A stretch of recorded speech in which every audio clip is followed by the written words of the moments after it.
So they think there are gaps in the argument, yeah. Janelle.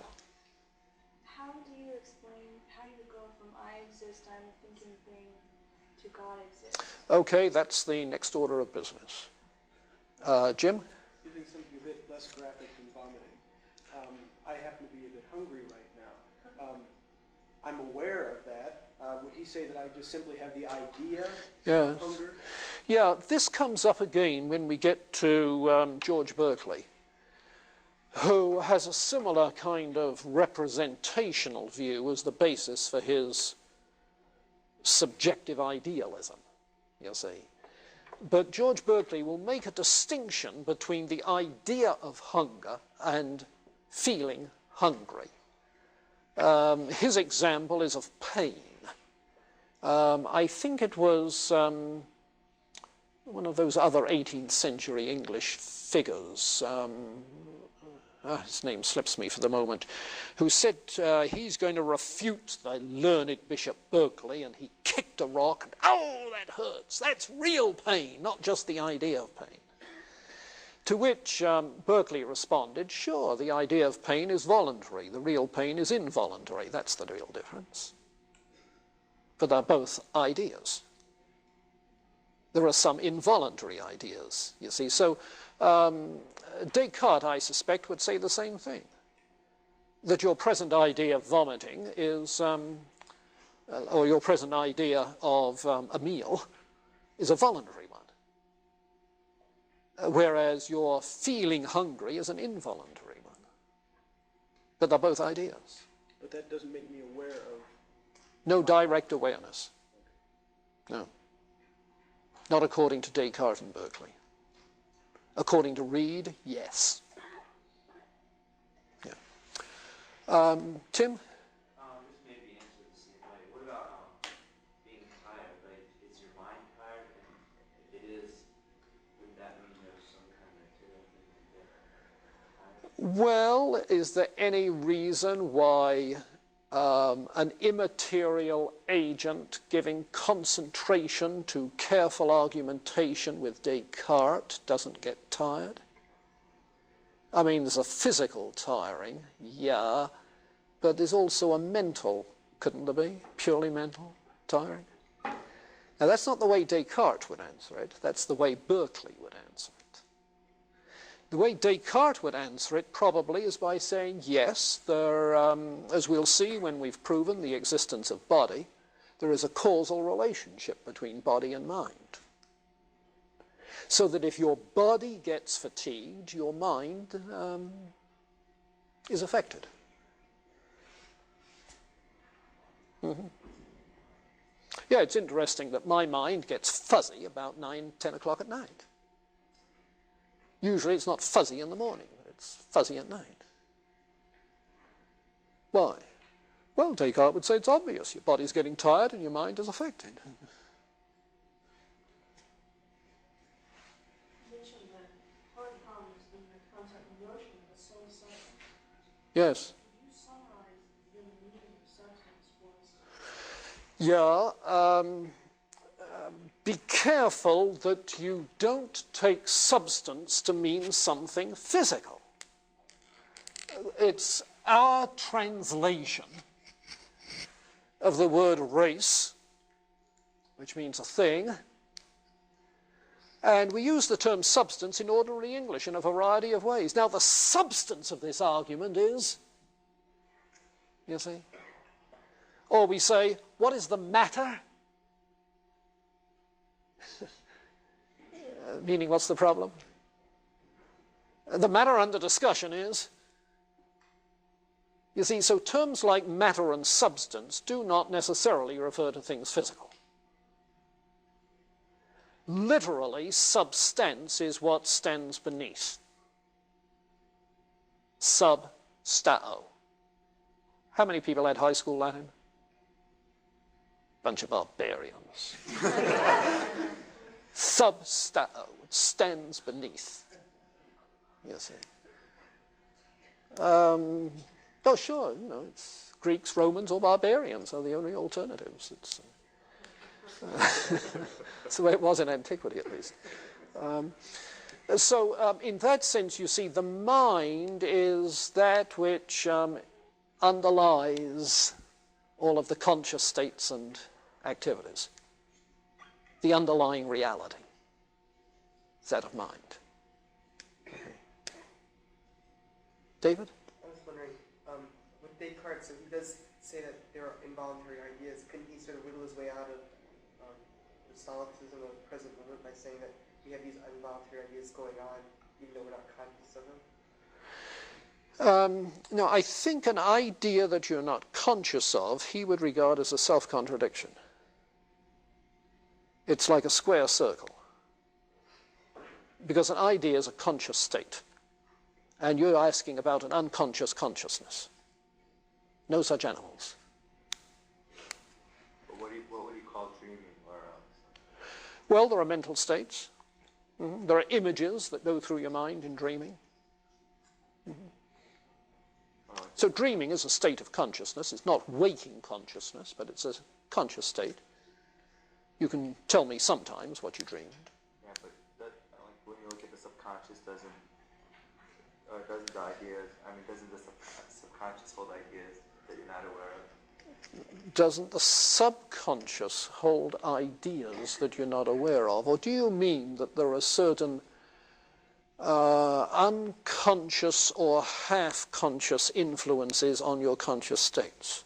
Is it an idea until it becomes conscious? Now, the causes of that consciousness is another thing, you see. But depth psychology has found all sorts of causes that nobody thought of before. Found? Well, hypothesized. Yeah. Ascribing causes. All right, meditation 3. Janelle wants to get to that. Meditation 3.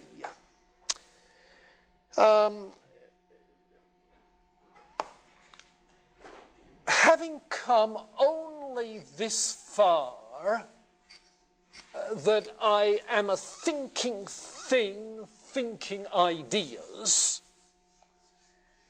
it's pretty plain that Descartes has only two additional premises now available for anything he wants to prove. One, the existence of the mind,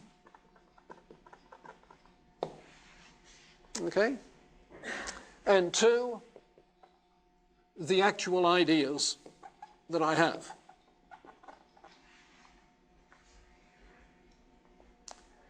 So if he's going to argue for the existence of God, he has to argue from either or both of these. And he does. The main body of Meditation 3 is arguing from our actual ideas. Specifically, my idea of God, which is one of my ideas. You see? But the other would be the existence of the mind. Yeah.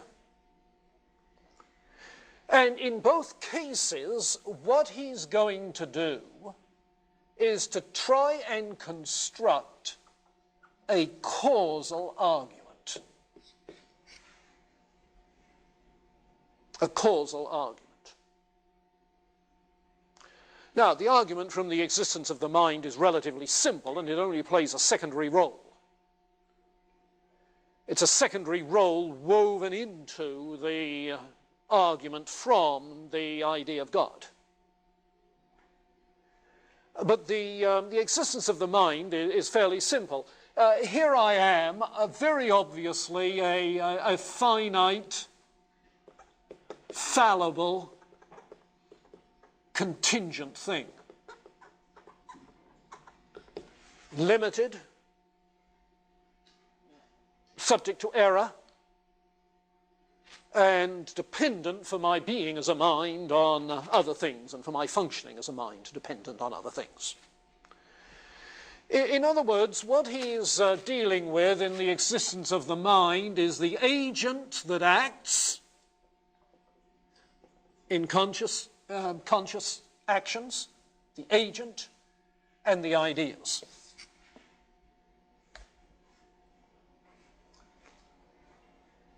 You see, those things he gets out of his initial description of thinking. There are ideas, there's an agent, a thinking thing. So his question is going to be, what causes these? It's the ultimate cause. So it's cause-effect argument. Now, if you're on your toes, I know you're not physically, but mentally, on your toes. You may be on your toes physically, it's almost that time. But if you're on your toes mentally, you'll recognize that in coming at a causal argument, he has a suppressed premise in addition. Namely, that there are, in reality, causal relations. That any contingent thing must have a cause. Ideas aren't self-existent, they must have a cause. Contingent minds aren't self-existent, they must have a cause. Ouch! Where did that come from? Well, I think it's a happy illustration of the fact that when you try to suspend everything, you're bound to find something down the track you failed to suspend. You see, he's suspending judgment on everything in Meditation 1. But apparently he didn't suspend judgment on the causal principle. He might, he might develop an argument for that, saying nature teaches us that. And indeed, you notice that he distinguishes between three kinds of ideas. Ideas that are innate, ideas that are adventitious, and ideas that are factitious. A factitious idea is one I make up. It's a fiction. Like my idea of a fairy giraffe with butterfly wings and pink polka dots on its tail. You see, that's a factitious idea. There are some ideas that are adventitious. That is to say, they come to us from outside agents, from outside causes. Like my idea that there's a tree out there on campus is adventitious because of what is impacting on the sense organs and so forth. But then there's possibility of innate ideas. You see, now our very experience of adventitious ideas, over which we have no control, involuntary, not voluntary. You see, adventitious ideas are involuntary, factitious ones are voluntary. The very existence of these adventitious, voluntary ideas is such that, as he puts it, nature teaches us that. Nature makes evident that there is a cause out there. I have no control over that idea, you see. I look Carl here in the